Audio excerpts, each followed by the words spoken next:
Sure.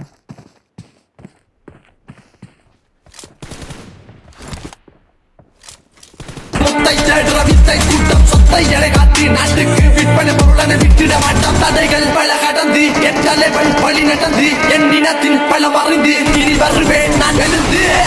மலையில கப்பல் நனையுது அலையில முத்தம் விடுகுது பறந்துகள் வட்டம் விடுகுது ரத்த கட்ட சத்தம் கேட்குது நெஞ்சம் அதிரனு மாமே பதறுதா உள்ள பதறனுண்டா உதறுதா காலு உதறனு மாமே வருவது அண்ணன் ஆண்டனிடா அடடா இவன் நாட்டை எனிமிக்கலாங்கானே சீரும் சிறப்பா குட்டிக்கும் சம்பவம் நீனே